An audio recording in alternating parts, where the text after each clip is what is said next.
Mateus 12, verso 20. Não esmagará a cana quebrada, nem apagará a torcida que fumega, até que faça vencedor o juízo. Amém? Que eu diminua e o Senhor cresça. Meus irmãos, queridos, amados, preciosos, abra o seu coração para ouvir a palavra de Deus, para você aqui, para você em casa. A profecia de Isaías 42, verso 1.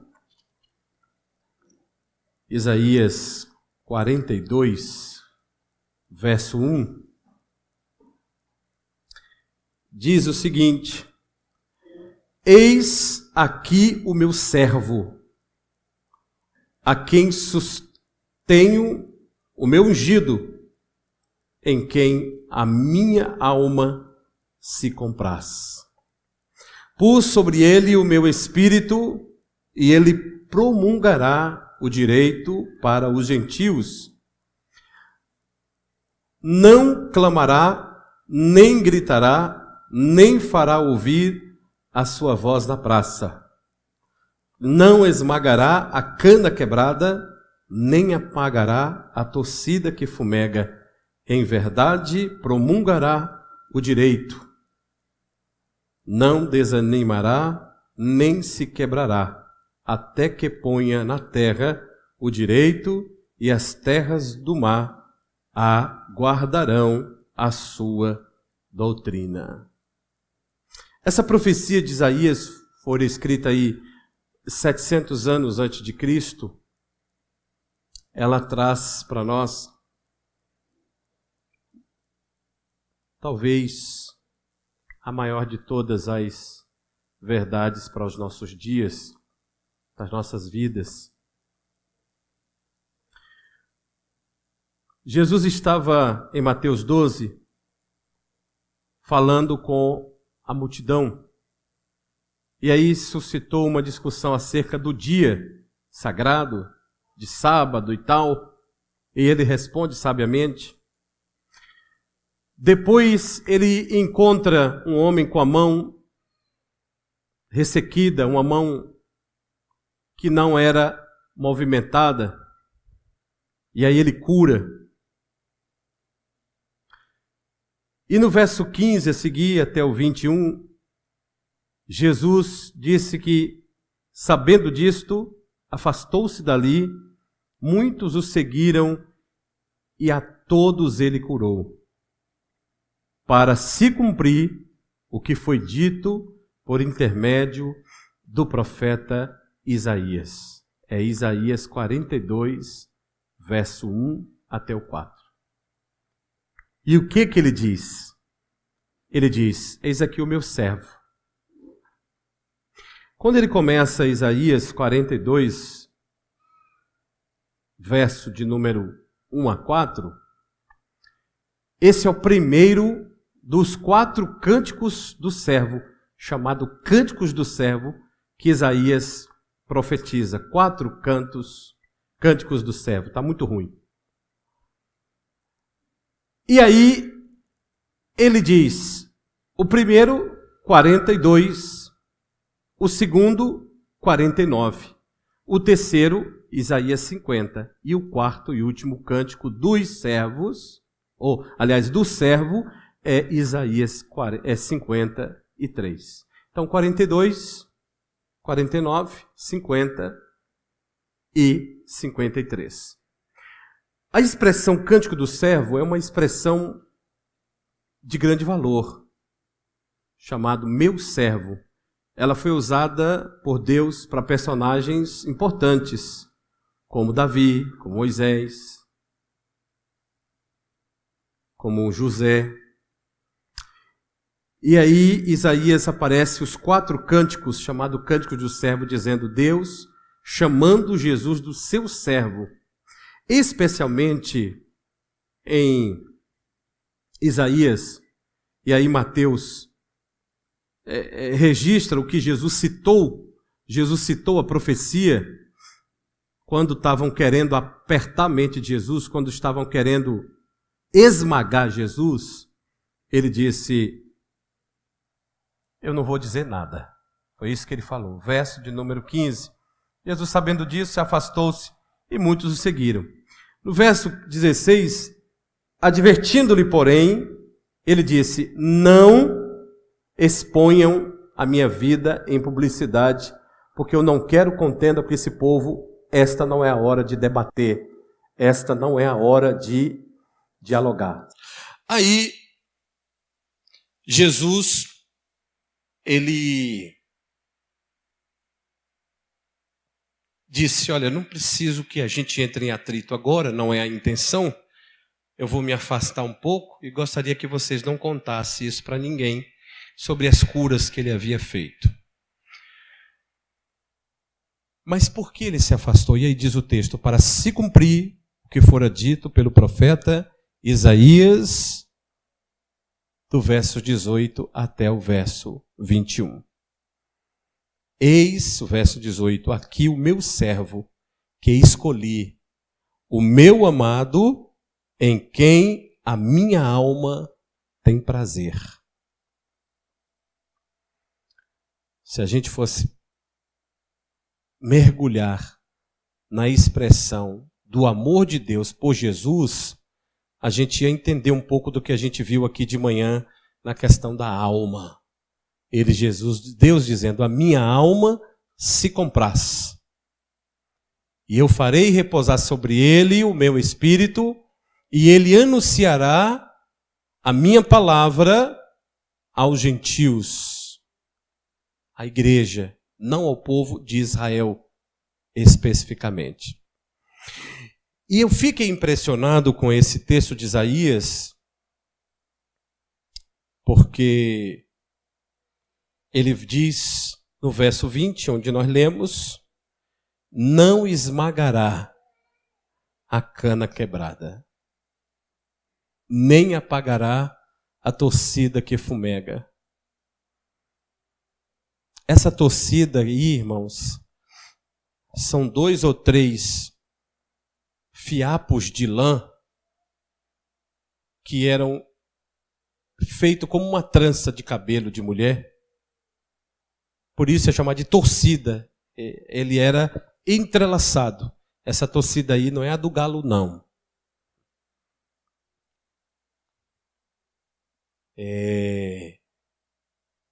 Essa torcida aí é o pavio. Por isso, em algumas Bíblias de vocês deve estar escrito aí: o pavio que fumega. O morrão, tem outras traduções que diz o morrão, que é a ideia de alguma coisa fumegando, pegando fogo.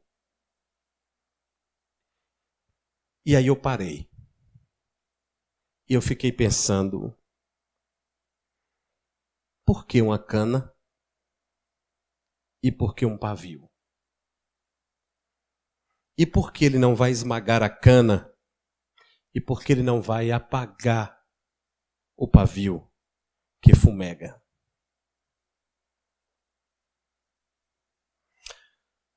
Esta cana, ela é uma planta que nasce no Egito ou na Palestina com muita facilidade. Muita facilidade.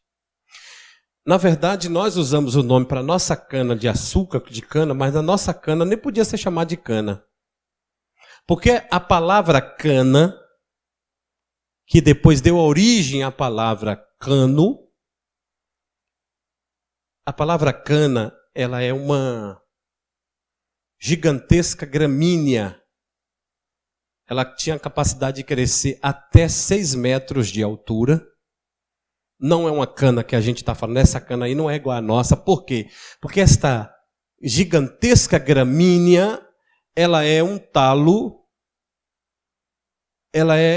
eu vou comparar para você ter ideia, mas não é da família de bambu. Ela é oca por dentro. Logo, a nossa cana, ela é maciça. Então a nossa cana chama de cana, porque a expressão, a figura dela lá no mato, Fábio, parece a cana. Mas a cana aí, a palavra cana dá a ideia de algo que tem um orifício no meio, que é uma planta oca. Deu para os irmãos entenderem? Então essa planta nascia em regiões úmidas, na beira dos rios, dos riachos, dos lagos. Era muito comum. E ela era usada para fazer um instrumento musical. Ela era usada, Maristela, para fazer flautas. Mas tinha que ter todo o cuidado no preparo da flauta, meu caro Dimar. Tinha que pegar a cana, cortar a cana, lá no... É uma varetinha comprida. Vocês estão vendo ela? Está vendo não? Vocês não viram ainda? Misericórdia, já mostrei, já estou até enjoado de olhar. Verdinha clara, chamada verde água. Vocês conhecem a cor verde água? Pronto, imagina a verde água. Ela tem uns gomos bem espaçados. A cana nossa tem um gomo de quase um palmo fechado, ou um palmo aberto, né? Ou até menor. É desse jeitinho, minha irmã.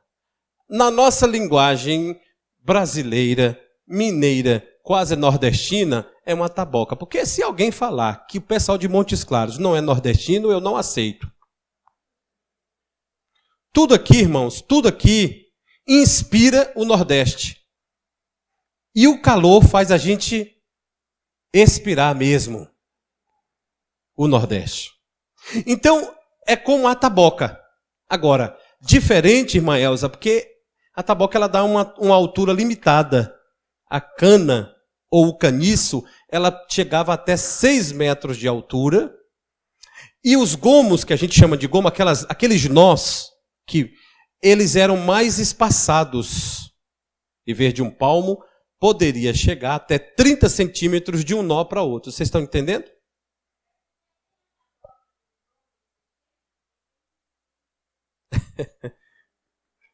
E ela é quase da cor da blusa da senhora, que está realçando a sua beleza, viu? Esse pessoal, quando opera da visão, fica assim, animado. Muito bem, irmã.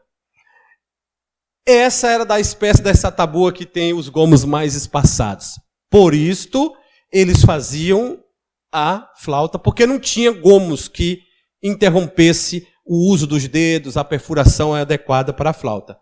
E olha, irmãos, era flauta mesmo, flauta que emitia som de qualidade. Então, quem mais usava esta cana para fazer a tal da flauta, e era usado também como uma vara, era usado como vara, quando ela ficava muito velha, que passava do tempo do corte, eles cortavam ela para fazer vara, para usar como vara. E dependendo da espessura, eles até partiam no meio para fazer cercados. E foi uma dessa que eles deram a Jesus quando estavam zombando. Tu não é o rei dos judeus? Deram a ele a cana, que era a imitação de um cetro do rei, né, daquele comando, e por isso tal. Muito bem. Os pastores de ovelhas, eles eram os mais, vamos dizer assim, usuários da cana. Eles cortavam e faziam as flautas, porque a flauta do pastor ajudava a acalmar as ovelhas quando elas estavam pastando. Negócio especial. Mas também, tinha alguém que não gostava de ouvir o som da flauta, que eram muitos pastores espalhados pelas montanhas, nas regiões, e estava tocando suas flautinhas. E aí o povo dizia, onde tem cana, caniço, a gente vai desfazer dessas canas, quebrar, para não deixar esse negócio guardado aí. E inutilizava. Agora, o processo do pastor, ou do usuário, ou do interessado em fazer a flauta, era um processo extraordinariamente delicado. Ele cortava, ele avaliava se aquela vara, aquela espessura não estava com alguma deformidade. E ele ia batendo, ela tinha que ser retirada numa época, uma época do nível de vida da cana, pastor Edson Miranda, porque se tirasse muito nova, ela quebrava fácil. Se tirasse muito velha, ela não desgrudava da polpa que tem dentro do cano desta planta. Era uma polpa que, vamos dizer assim, que revestia de forma interna esta planta. Se essa parte não fosse retirada, ela não produzia o som adequado. Quando a flauta estava nova, poderia até produzir um tipo de som. Mas à medida que ela fosse ficando seca, envelhecida como um bambu, a parte de dentro criava um pouco de bucha, aquilo inchava. Ele ficava seco, porque não tinha mais água subindo no seu caule, e aquele bambu, aquela parte interna ressecava e ficava uma bucha. Então não tinha como soprar, fazer som. Por isso que ao fazer, irmãos, isso aqui é um negócio de... Eu vi esses caras fazendo isso essa semana no meu juízo. Vou lá em Jerusalém. Vou lá na Palestina. Fiquei sentado, fechei os olhos e disse, meu Deus, não é possível. Então, o processo era o seguinte, eles pegavam aquela circunferência, que negócio tão fininho aqui, ó, bem fininho, e eles batiam nessa parte externa com uma certa leveza, e não era qualquer um que fazia isso, o cara tinha que ter a adequada leveza da mão para fazer isso, e ele dava aquelas batidas adequadas para não rachar. Entendeu? À medida que o interessado na flauta, Milena, batia e ela rachava, o que é que ele fazia? Jogava fora. Paulo não tinha mais como usar uma cana trinhada, trincada, rachada. Quebrou. Não serve. Joga fora, pega outra. E aí ele de novo ele ia fazendo aquele trabalho. Joga fora, não serviu, pega outra. Tem uma estatística, uma razão matemática, estatística, que, meu caro Milton, amanhã é aniversário da nossa querida, né? Tem uma estatística, uma razão que diz que para cada flauta pronta, foram necessárias, meu caro Ted Durães, 30 pedaços de canas que foram quebradas. Para se aproveitar uma, perdia-se 30. Quem chegasse na casa, Danilo, de um fazedor de flauta, olhava e dizia assim, no fundo da casa, aquela ruma de cana quebrada, aquele negócio todo lá, e dizia, esse cara trabalha com cana, esse cara trabalha com flauta, olha para lá. E ali não prestava para mais nada. Nada, não prestava para absolutamente nada, minha cara Neuza. Então, o morrão que fumega, o pavio, a torcida, fazia-se o embuchamento. Quem sabe o que é candinheiro dos tempos antigos está sabendo o que eu estou falando. Candinheiro. Não é aquele negócio de lampião de gás que você bota aquela camisa lá e aquele trem quando queima que você toca vira um pó, não. Aquilo ali é muito chique, moderno demais. E a gente fez uma campanha na igreja que durou 8 meses para a gente comprar um lampião. Estou falando para vocês? Priscila era novinha. Não vou dizer que era pequena, né? Priscila era novinha, bichinha. Coisa de uns 2 meses. A gente fez uma campanha. E eu lembro que quando Priscila fez 10 meses, a gente comprou. Aí eu lembro que foi o tempo que durou para comprar o lampião. Eu fui pastor na roça. A minha primeira igreja que eu dirigi foi na roça. E nós construímos a igreja de taipa, de bambu e barro. Eu estava dizendo, a gente podia até pegar essa ideia para aqui. Gasta menos. Dependendo como é que está o barro, vai dizer que os ambientalistas não vão deixar a gente usar o barro. Mas em Montes Claros é muito fácil achar barro. Com um solão desse, nesses tempos de secura, basta você passar um paninho no carro toda hora, de manhã, de tarde, de noite, você vai juntando barro. Em 3 meses nós temos barro para fechar essa rua. E aí a gente usava candinheiros. Eu ia na cidade, que o pessoal da época chamava no comércio. Era assim mesmo. Eu ia na cidade comprar o querosene. Todo sábado eu ia comprar o querosene com o dinheiro das ofertas que o povo dava. E como o povo não tinha muito dinheiro para dar oferta, o povo dava inhame e iambu. Não sei se vocês conhecem o inhambu, que é uma raiz da fruta da família do inhame. E eu saía na caminhonete, em cima da caminhonete, com aqueles sacos de inhame cedo, e levava para a cidade, vendia na feira, fazia o dinheiro e comprava as coisas para voltar. Então eu voltava com querosene. Quando precisava de um candeeiro novo, a gente vinha com o candeeiro. E aí minha mãe fazia o pavio, feito de lã e tal. Bota dentro do coisa, tampa, bota o candeeiro. E à medida que ele vai queimando, você vai puxando o pavio, né? Tem hora que o pavio fica curtinho, não pega mais querosene. E aí o foguinho dele fica aquele foguinho preguiçoso. E aí ele só fica com aquela fumacinha, fumegando, aquele trem que... Aí você quer que você faz? Tira o pavio e joga fora e coloca o novo. Porque aquele pavio se tornou inútil, igual a cana. O pavio aí era igual aquele pavio. Quando terminava o culto lá na Rosa, que a gente saía da congregação, eu e Fernanda, a gente botava o dedo no nariz assim em casa, chegava em a ponta preta. Estou falando para os irmãos sério, a gente respirava aquele negócio tudo, por isso que a gente não pegou Covid. Está tudo dominado de fumaça preta. Aí, eu acho que já é mais uma vacina. Mas aí, é essa história. A lamparina, o pavio, e ele fumegava, não prestava mais, jogava fora. Não tinha jeito, tinha que jogar fora e trocar o pavio. Jesus aparece no meio dessa história dizendo: eu sou servo do Senhor.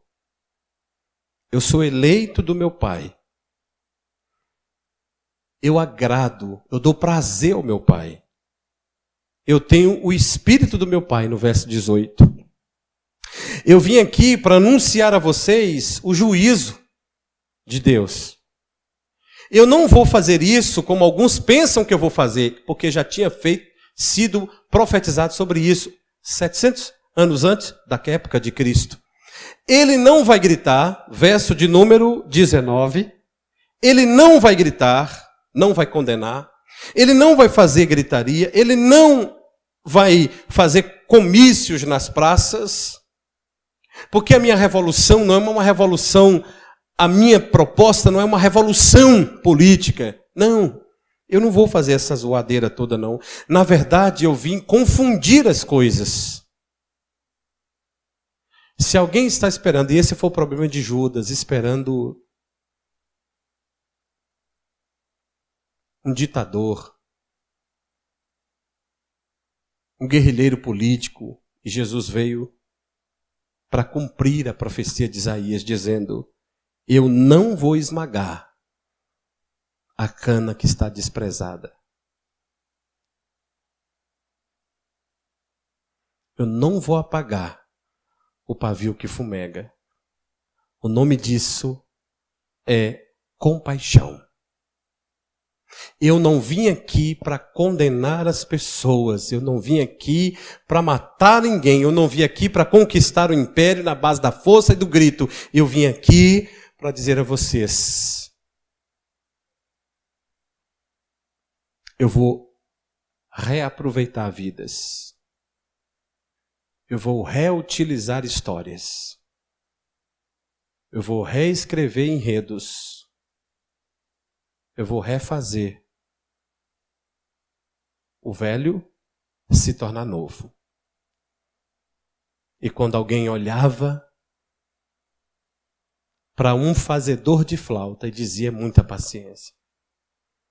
Mas Jesus não estava interessado naquela flauta que todo mundo já sabia que era a flauta, o caniço que daria a flauta. Jesus estava interessado no refúgio, no bagaço, no resto, no desprezado. Jesus estava interessado no inútil. Isto é evangelho.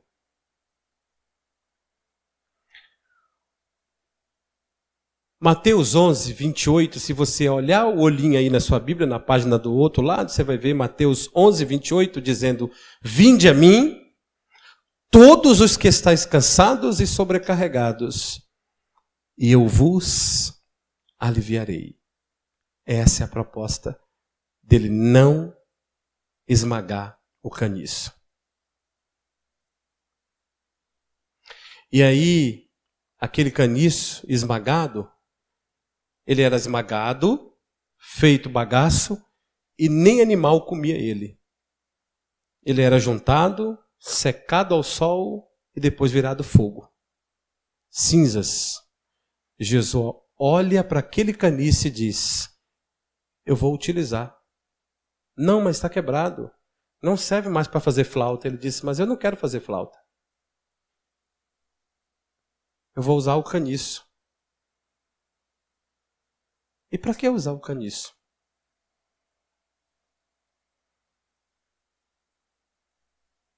Existiam outras possibilidades de usar o caniço.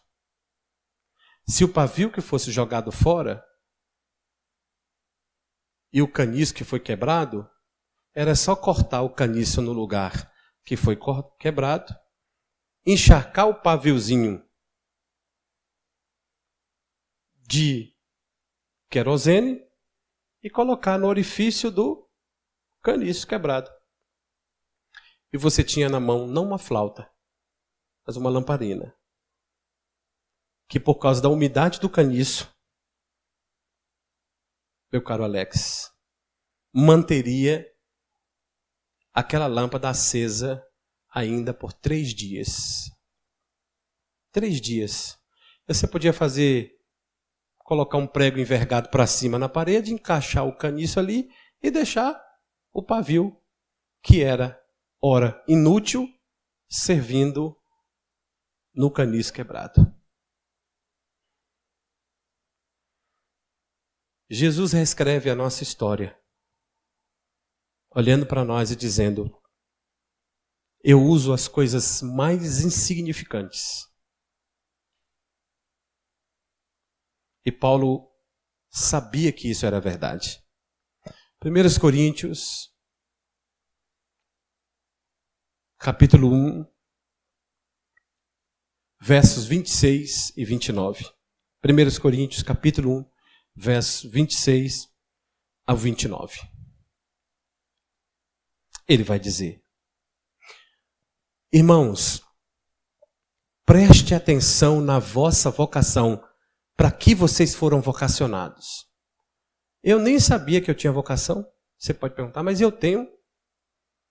Visto que não foram chamados muitos sábios, segundo a carne, nem tampouco poderosos, nem tampouco nobres de nascimento. Qual é a tua família? Eu sou filho de Maria.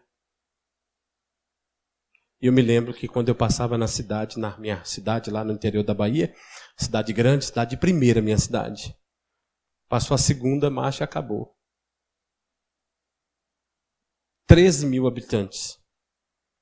Eu não sei onde é que esse povo todo está.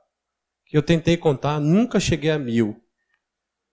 Mas no IBGE tem 13. E eu passava, o povo dizia: tu é filho de quem? De quem é esse minha filha? De Isaac. Aí dizia assim: de Isaac? É, aquela mulher, mulher da barriga podre. Os filhos deu tudo para ruim de Isaac. Era essa a expressão que eu ouvia. De vez em quando eu leio esse texto para relembrar o que eu poderia ter sido.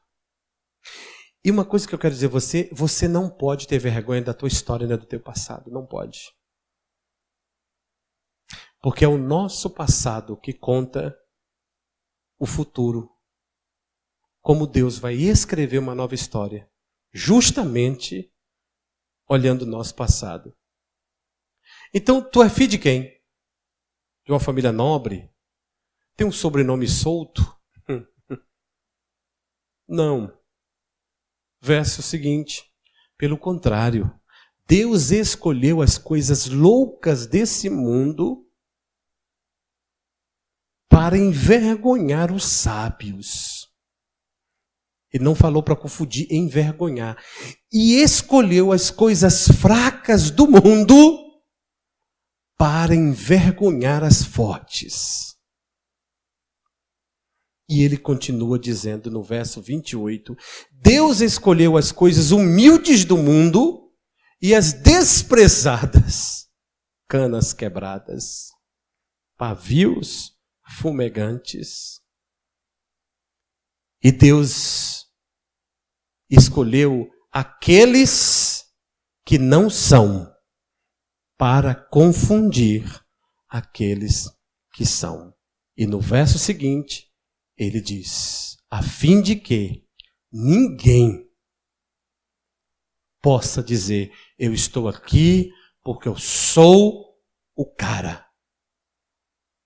Na verdade, nós só estamos aqui porque um dia, como inúteis que éramos, alguém olhou para nós e disse, eu vou levar, eu vou ficar. Aí eu me lembrei dos meus tomates, que eu fui meu nome do bichinho, Norte-Frute, comprar umas coisas que Fernanda mandou. Falei, tu vai lá comprar, aí me deu a lista. Cheguei lá, tinha 2 caixas de tomate, daquelas de plástico, e eles estavam bem feinhos, e eu postei lá no Instagram. Eu olhei para aqueles tomates e eu digo assim, não é possível, gente. Esses tomates assim, quanto é? O moço disse, não é para vender não. Os bons estão ali, eu disse, não, mas eu quero esses inúteis aqui. Aí ele disse, mas não está à venda não. Eu disse, mas diga o preço. Aí ele me deu o preço. Eu comprei, baratíssimo. Mas para a qualidade de tomate, eu paguei um preço caro. Que se você olhasse para os tomates e dizia assim, pastor, está querendo ajudar o moço. Aí eu levei para casa, lavei os tomates, fiz uma temperada boa. Temperada não é cachaça não. Eu fiz um tempero bom. E aí coloquei numa panela de barro lá e deixei o bichão cozinhar sem água. Com a água dele. Sem água. E fiz aquele negócio todo. E depois de cozinhar, deixei esfriar. E depois de esfriou, eu bati no liquidificador e coloquei de novo na panela e fui fazer a redução. Estou fazendo um molho de tomate. E coloquei mais uns temperinhos. E coloquei mais uns negócios. E um azeite, uns negócios. Ih, irmãos, foi um negócio maravilhoso. Maravilhoso. Enchi os potes de vidro, Camila, e abria a geladeira, ficava dizendo, é minha obra. E Fernanda, e uma semana sem usar, eu digo, tu não vai usar os molhos não? Vou. Faz aí um negócio para nós. Faz um rocambole, me deu vontade. Faz um rocambole, faz uma pizza, faz uma, como é o nome daquilo, uma lasanha. Faz um, como é o nome da lasanha? Eu não gosto não. Faz o nome daquilo, parmegiana, que enrola assim na carne, que frita. Não, esqueci o nome. Panqueca, faz panqueca. E vamos fazer molho de tomate. E eu fiz pão, e vamos comer molho de tomate que nem os italianos. E aí, eu fiz uma postagem lembrando de que nós éramos os tomates perdidos, estragados. Que Jesus chegou, olhou, comprou. Agora eu queria pensar com você uma imagem. Jesus olhando o cara que faz as flautas de longe. Ele olhando o cara que faz as flautas de longe. E dizendo,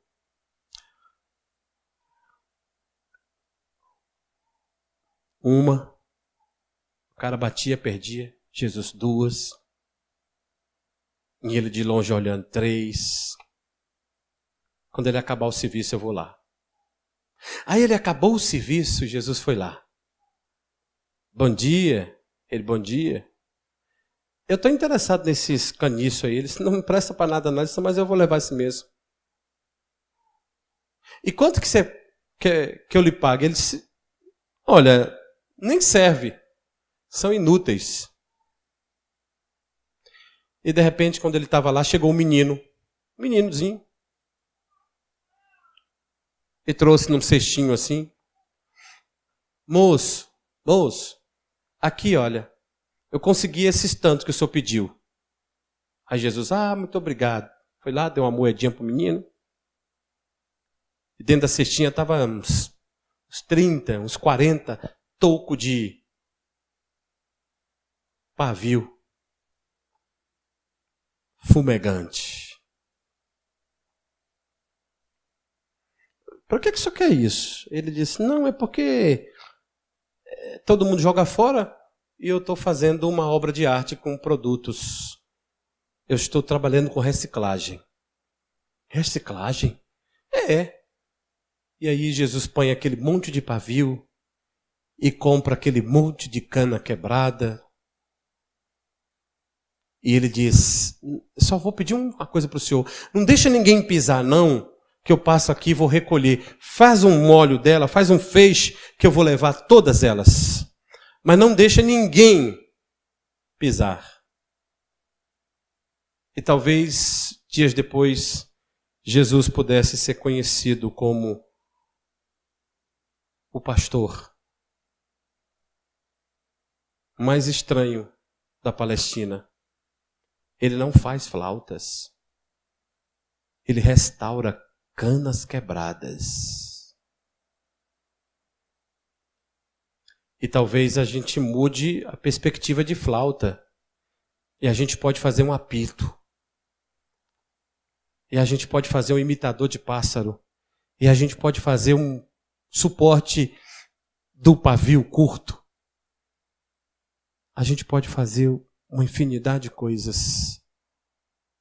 Em outras palavras, todos nós aqui nessa noite somos o pavio e a cana quebrada. Que Jesus não tem interesse nenhum de jogar fora.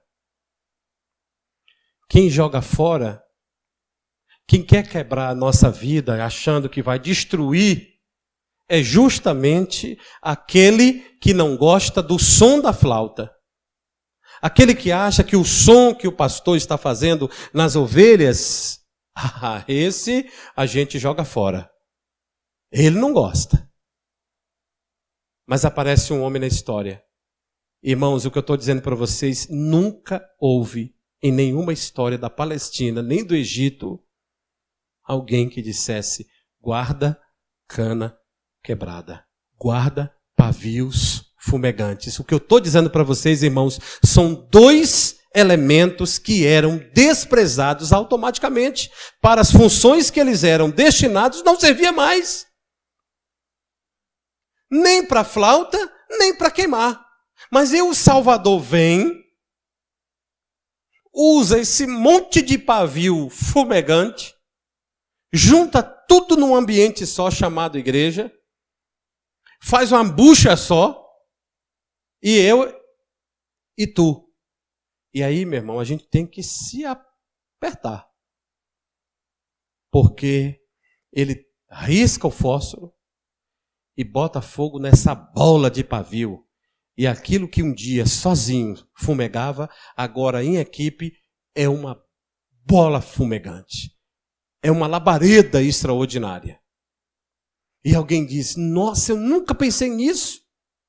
Nunca pensei nisso. Então, quando ele usa a expressão, não vou esmagar a cana quebrada, e eu não vou apagar o pavio que fumega, todo mundo pergunta, tá, e vai fazer o quê? Porque não presta mais para nada.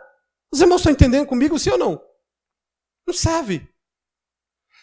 Eu não sei nem dizer para você o que é hoje que a gente pode desprezar de embalagem, porque hoje a gente está na era de tudo que se recicla nesse YouTube da vida. Mas naqueles dias, quando se falou, vamos jogar fora a cana e o pavio, eram 2 objetos que não tinham mais valor algum, irmãos. E aí Jesus chega na história, cumprindo uma profecia que foi dita a respeito dele, antes dele 700 anos chegar em carne, antes de eu e tu nascermos, e ele disse, eu não vim aqui condenar, eu vim abraçar, eu vim acolher. Ô Jesus,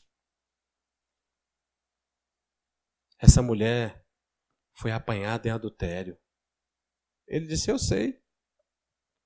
A lei de Moisés diz que tem que jogar pedra. Ele disse, eu sei. Mas deixa eu te perguntar uma coisa que vocês nem pensaram ainda. Eu vou fazer uma proposta com vocês. Quem não tiver pecado, pode jogar a primeira pedra.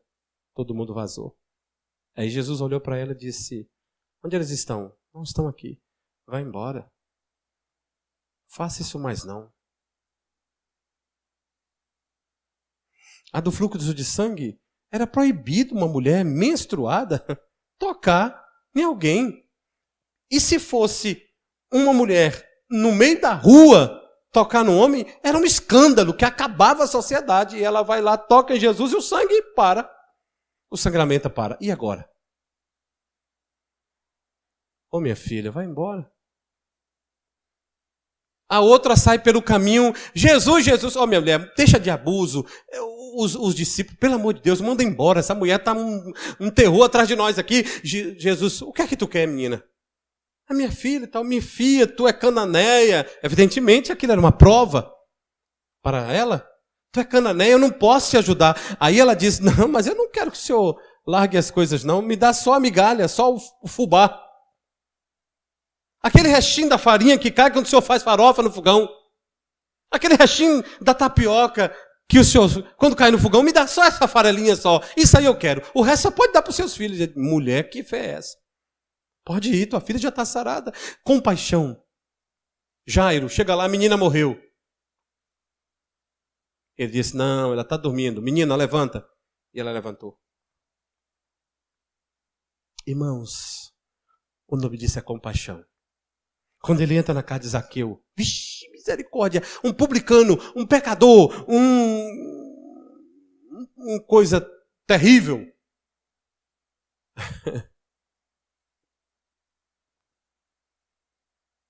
Se fosse hoje, Jesus entrou na casa de... Já pensou Jesus hoje chegando na casa de Bolsonaro? A turma do PT, Jesus, pelo amor de Deus. Agora Jesus na casa de Lula. Não acredito. Os bolsonaristas. Jesus, pelo amor de Deus, na casa de Lula. E aí, irmãos?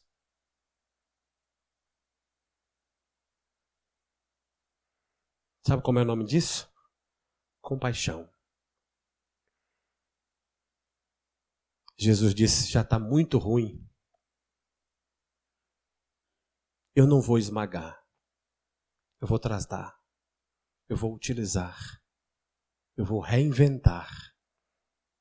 Porque ele escolheu as coisas loucas desse mundo para confundir as sábias.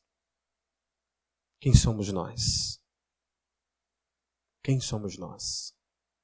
Nós somos um monte, um bando de gente, tudo desorientado. Por mais que você queira dizer que é bom, nós somos um monte de gente problemática, desorientado, com futuros todos incertos, perdidos. E Jesus foi lá e disse, vem cá, Silvinho. Você não imagina, Silvinho, como é que sua história está aqui. Olha aqui o livrão, olha o livrão. Silvio Lamego. Os pais não são casados. Os pais estão em pecado. Silvio é um pecadorzinho. Na outra ficha diz que os irmãos são tudo maconheiros. Silvio vai fumar maconha. As irmãs são tudo piriguete. Silvio vai piriguetar. Mora numa casa pobre de Maré Desci. Vai passar muitas lutas Parece que vai ser escravo da cachaça, da bebida, vai brigar, não vai ter mulher todo dia, vai quebrar o pau. E a ficha? E a outra ficha? Misericórdia. É do PT. Agora é de Bolsonaro. Esse menino não sabe o que quer. Deixa eu ver aqui. É encrenqueiro. Aí puxou a ficha e disse: numa escola bíblica de férias, uma EBF.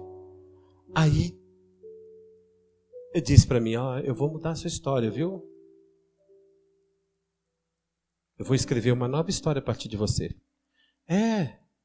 Como é que o senhor vai fazer? Meu pai bebe cachaça. Minha mãe faz caruru para Corme Damião. Meus irmãos fumam maconha e Pinto 7. Minhas irmãs piriguetinhas. Eu estou na estrada. Não, Silvinho. Eu podia até te esmagar. Mas eu não vou te apertar. Eu vou pegar essa fumacinha, eu vou fazer uma labareda.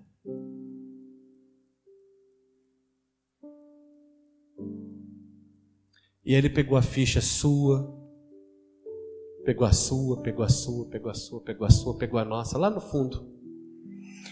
E foi olhando a nossa ficha e, por mais difícil que seja, improvável, a nossa história foi reescrita por Deus.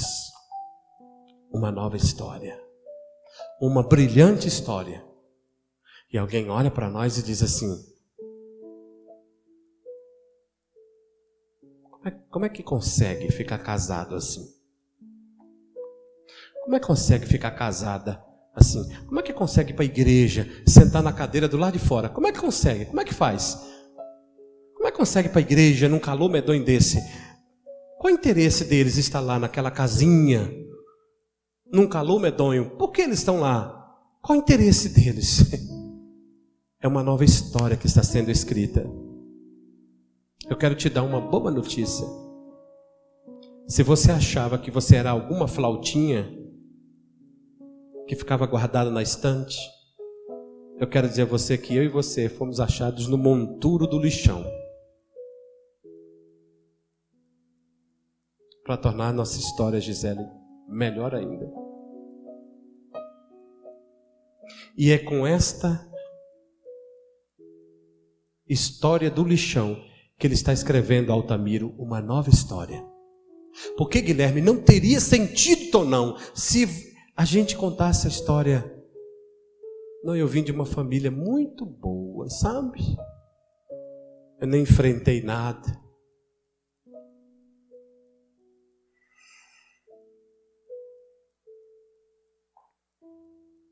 E nessa história de acompanhar Jesus, eu nem sei o que é que ele fez comigo. Eu não sei se ele fez um suporte para um pavio. Eu não sei se ele jogou eu no meio de uma labareda para fazer fogo. Eu só sei que nesse processo a gente vai sendo moldado por Deus, dia após dia, dia após dia, dia após dia. A espera é a coisa mais difícil da vida da gente, mas a gente aprende a esperar. O choro que dura uma noite, parece que a noite nunca vai passar. De repente, quando você menos espera, você diz assim: mas é essa a história que Deus tem para mim?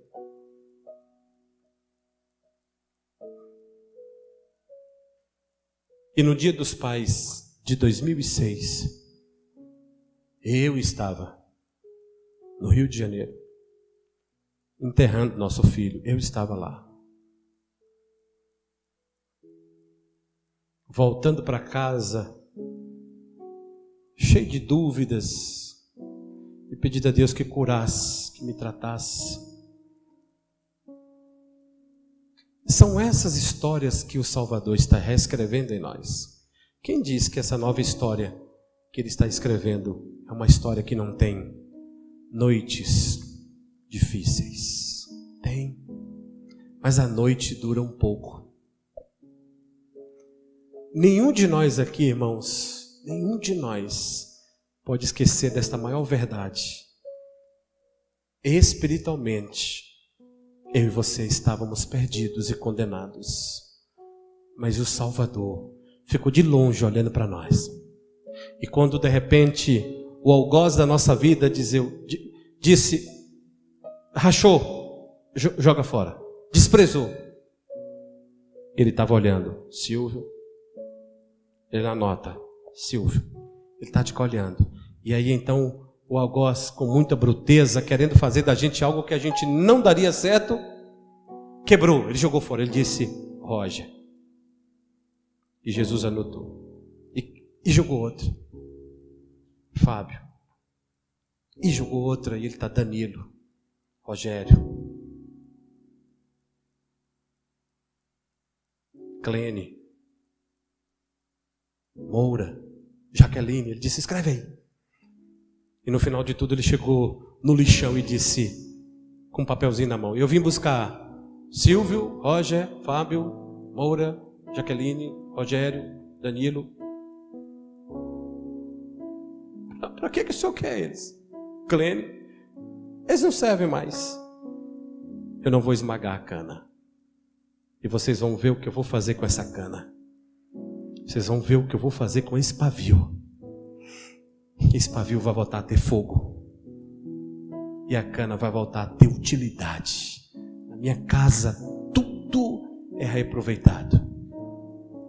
E onde é a sua casa? Jesus está embrulhando aquele monte de lixão. E onde é a sua casa? Ele disse, é onde o meu pai fez. Eu vou para lá. E quando que o senhor vai levar eles? Quando eles estiverem prontos e a minha casa estiver pronta. E quando que ela vai estiver pronta? Quando ela estiver pronta eu volto. Para onde eu estiver, eles também estejam. Mas hoje eu não vou amassar ninguém, eu não vou apagar ninguém.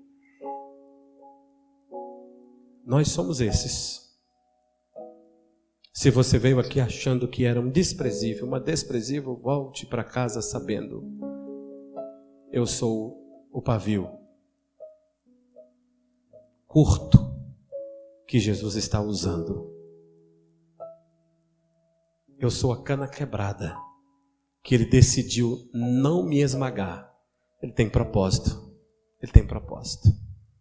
Ele tem propósito. Amém?